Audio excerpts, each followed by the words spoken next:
नमस्कार दोस्तों, मेरे YouTube चैनल पे आपका स्वागत है। मेरा नाम है डॉक्टर मयूर पै और मैं एक फर्टिलिटी एक्सपर्ट हूँ जो वास्को गोवा इंडिया में काम कर रहा हूँ। अगर आप हमारे YouTube चैनल पे नए हैं तो आपका स्वागत है। हमें सब्सक्राइब करना ना भूलिए और बेल आइकॉन ज़रूर दबाएं ताकि हर नए वीडियो का नोटिफिकेशन आप तक पहुँच जाए। आइए आज का वीडियो का शुभारंभ करते हैं। IVF के पहले स्टेप को ओवेरियन स्टिम्युलेशन कहते हैं।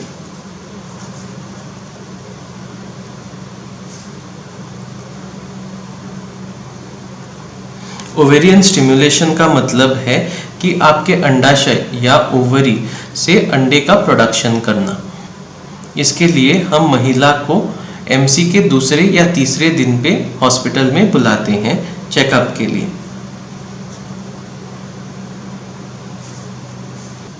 MC के दूसरे या तीसरे दिन पे महिला का अल्ट्रासाउंड होता है, मतलब सोनोग्राफी होती है, जिसमें हमको ये पता चलता है कि उनके पेट में अंडे कितने हैं, जिसको हम एंट्रल फॉलिकल काउंट भी बोलते हैं।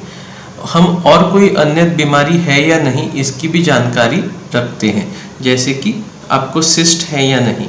अगर आपके पेट में सिस्ट है तो आपका ओवेरियन स्टिम्युलेशन बहुत अच्छा नहीं जाएगा और इस महीने में IVF का रिजल्ट उतना अच्छा नहीं आएगा। इसलिए हम हमेशा ये सब पहले ही चेक करते हैं। अगर हमें पता चलता है कि आपके ओवरीज एकदम फिट हैं और आप एज अ पेशेंट एकदम फिट है IVF के लिए, तो हम IVF का ट्रीटमेंट यहाँ से शुरू करते हैं। इस ट्रीटमेंट के दौरान आपको गोनाडोट्रोपिन नाम के इंजेक्शन दिए जाएंगे। गोनाडोट्रोपिन में HMG, FSH या RFSH नाम के इंजेक्शनों का इस्तेमाल किया जाता है। कभी कभार हम FSH और HMG को कॉम्बिनेशन में यानी एक साथ भी इस्तेमाल कर देते हैं। ज़्यादातर FSH और RFSH हम पॉलीसिस्टिक ओवरी के पेशेंट में इस्तेमाल करते हैं। इन इंजेक्शनों का काम है कि अंडे का प्रोडक्शन करना, यानी अंडे की मैच्योरिटी करना। IVF के दूसरे स्टेप का नाम है फॉलिकुलर मॉनिटरिंग।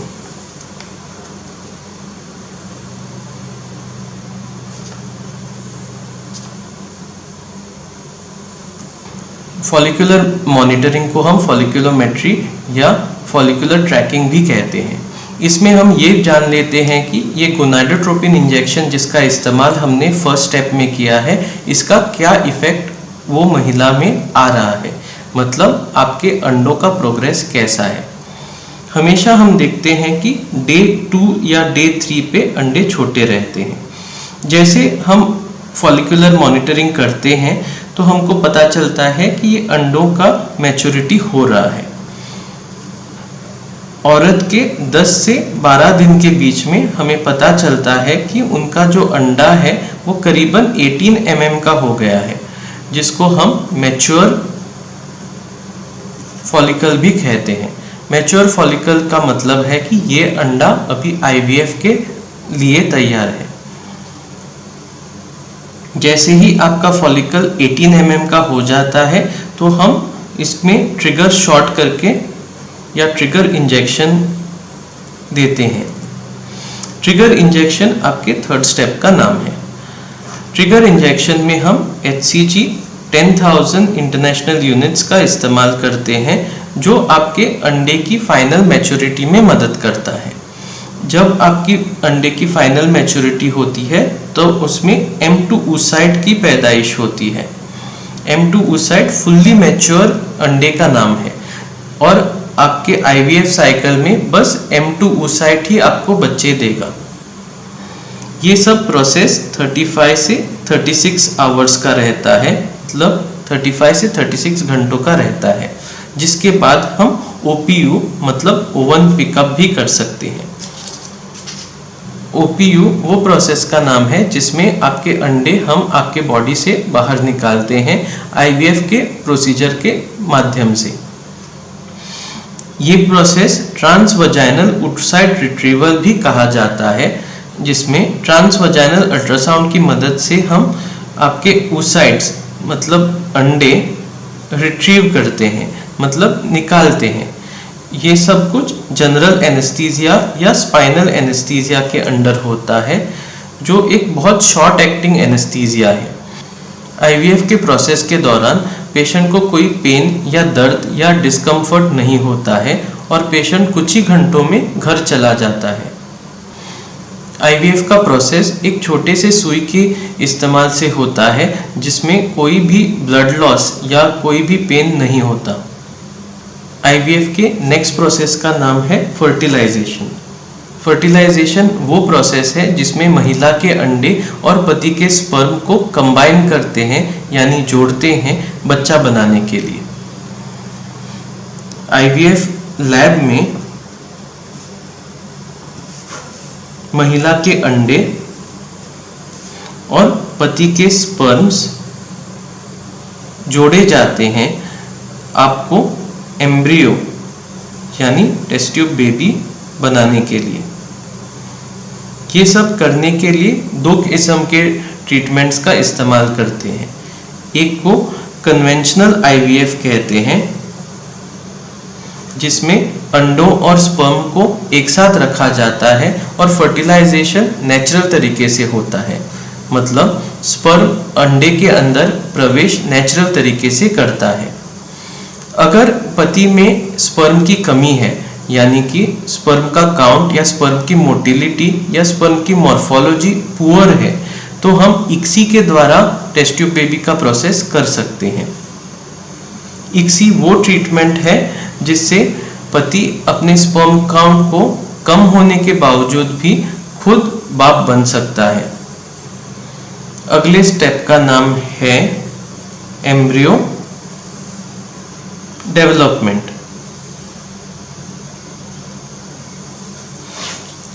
एम्ब्रियो डेवलपमेंट का स्टेज 3 से 5 दिनों का रहता है, जिसके दौरान आपके डॉक्टर और एम्ब्रियोलॉजी टीम आपके एम्ब्रियोस पे काम करते हैं उनका कंप्लीट मैच्योरेशन करने के लिए। ये एम्ब्रियोस सबसे पहले छोटे रहते हैं, जिसमें पति और पत्नी का जेनेटिक मटेरियल सबसे पहले फ्यूज होता है और इसको हम जाइगोट कहते हैं। जाइगोट बनने के बाद नेक्स्ट स्टेज आती है क्लीवेज एम्ब्रियो की, जिसमें सेल डिवीजन होता है। ये सबसे पहले 2 सेल स्टेज, 4 सेल स्टेज और 8 सेल स्टेज से होके ब्लास्टोसिस स्टेज तक भी पहुंच जाता है। ब्लास्टोसिस स्टेज में आपके सक्सेस के चांसेस +5 से +10% तक बढ़ जाते हैं। 3 से 5 दिनों के बीच में आपके डॉक्टर और आपके एम्ब्रियोलॉजी टीम को पता चलता है कि आपके बच्चे मैच्योर हो गए हैं और ट्रांसफर के लिए रेडी हैं। तो आपका नेक्स्ट स्टेप का नाम है एम्ब्रियो ट्रांसफर। इसको हम ईटी भी कहते हैं।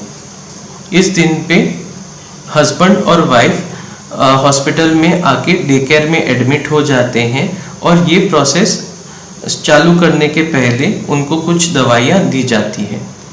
Embryo transfer trans abdominal ultrasound के द्वारा किया जाता है, जो स्टैंडर्ड सोनोग्राफी भी कहलाता है।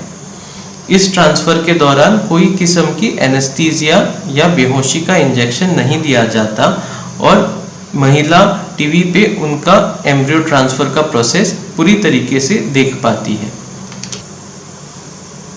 ये आपका यूट्रस है, मतलब बच्चादानी। ये अंदर का लाइनिंग है। डॉक्टर आपके यूट्रस के लाइनिंग के सेंटर में एक एम्ब्रियो ट्रांसफ़र कैथेटर के द्वारा 2 से 3 एम्ब्रियोस डिपॉजिट करेंगे, यानी इंजेक्ट करेंगे। ये एम्ब्रियोस वो एम्ब्रियोस रहते हैं जो आपके डॉक्टर और एम्ब्रियोलॉजी टीम ने सबसे बेस्ट क्वालिटी के घोषित किए हैं। इस स्टेप के बाद आपका आखिरी स्टेप रहता है luteal face support. Luteal face support में आपको कुछ दवाइयाँ, कोई कैप्सूल जो वजाइना या मुंह के द्वारा लिए जाते हैं, या कोई इंजेक्शन इस्तेमाल हो जाते हैं। इन इंजेक्शंस और कैप्सूल्स को प्रोजेस्टेरोन हार्मोन भी कहा जाता है। प्रोजेस्टेरोन हार्मोन आपके पेट में बच्चों को इम्प्लांट होने में मदद करता है और आईवीएफ का सक्सेस बढ़ाता है। ये ट्रीटमेंट करीबन 15 दिनों का रहता है, जिसके बाद बीटा एचसीजी टेस्ट कर देते हैं। अगर बीटा एचसीजी टेस्ट आपका पॉजिटिव आया, इसका मतलब है कि जो बच्चे हमने अंदर डाले थे वो आप में इम्प्लांट हो गए हैं। बीटा एचसीजी टेस्ट पॉजिटिव आने के बाद आपके थोड़े अल्ट्रासाउंड यानी इमेजिंग टेस्ट और थोड़े ब्लड टेस्ट रहते हैं, जिससे आपके प्रेगनेंसी के डेवलपमेंट के बारे में हमें जानकारी मिलती है। अगर आपको ये वीडियो पसंद आया तो थम्स अप का आइकॉन ज़रूर दबाएं, सब्सक्राइब करें हमारे चैनल को, और अगर कोई आपको क्वेश्चन पूछना है तो आप कमेंट सेक्शन में ज़रूर लिखना ना भूलें। हमारी कोशिश रहेगी कि आपके हर कमेंट का हम जल्द से जल्द रिप्लाई दे दें। मेरा नाम है डॉक्टर मयूर पै। थैंक यू वेरी मच हमारा वीडियो अंत तक देखने के लिए।